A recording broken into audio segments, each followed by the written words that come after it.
Oui, c'est la police. Il y a quelques semaines, une mairie parisienne les a alertés. Elle a été intriguée par le manège d'un père de nationalité française. En quelques mois, il a déclaré pas moins de 14 enfants.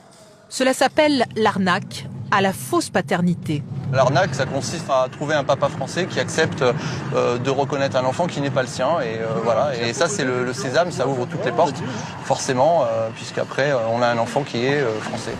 Un sésame, car la mère d'un enfant naturalisé français a droit à un titre de séjour. Chaque maman qui obtient un titre de séjour obtient des prestations sociales. Et au cumul, ça fait des millions d'euros de préjudice.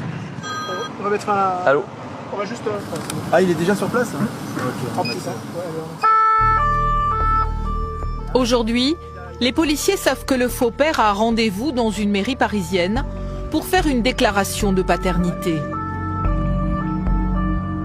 Pour étayer le dossier d'instruction, ils veulent le prendre en photo à la sortie de la mairie avec l'enfant et sa mère.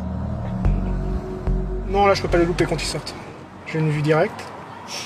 À moins que j'ai un piéton qui me passe dans le champ de vision. D'avoir une photo en gros plan, on voit bien le mairie et puis on les voit sortir ensemble. Ça permet de concrétiser que le rendez-vous ait bien eu lieu. Quelques minutes plus tard, les voici sur le trottoir. Coiffé d'une casquette blanche, le faux père de nationalité française. À côté, la mère et le père biologique de l'enfant, à la recherche d'un titre de séjour. La femme cherche quelque chose dans son sac. Là. Cherche quelque chose dans son sac.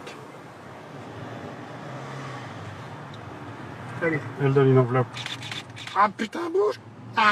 Dans l'enveloppe que vient de donner la mère, il y a probablement de l'argent, 3 000 €, le prix à payer pour une fausse reconnaissance de paternité. Pour le faux père, c'est un trafic bien organisé. Il venait juste de sortir de la mairie et il était déjà au téléphone en train de discuter business avec une autre femme. Donc on comprend qu'il y a d'autres dossiers en cours et il gère un petit peu son business au téléphone au fur et à mesure des appels. Donc là, il donnait des conseils à quelqu'un pour constituer le dossier et puis il va faire la même chose pour une autre femme. Oui, c'est la police. 5 mois plus tard, les 2 organisateurs du réseau sont interpellés. Mis en examen pour aide au séjour irrégulier en bande organisée. Vous voulez qu'on vous nomme un avocat commis d'office? D'accord, avocat commis d'office. Ils sont aujourd'hui en prison. En 2 ans, c'est le 3e réseau de fausses déclarations de paternité que démantèle la direction du renseignement. Le précédent était tentaculaire. Un ancien dossier là qu'on a traité. Une dizaine de faux pères et pas moins de 200 enfants. Des filières comme celle-ci, il y en aurait plusieurs en France. Les escrocs profitent d'une faille dans le système. Les mairies ne croisent pas les données de leurs fichiers.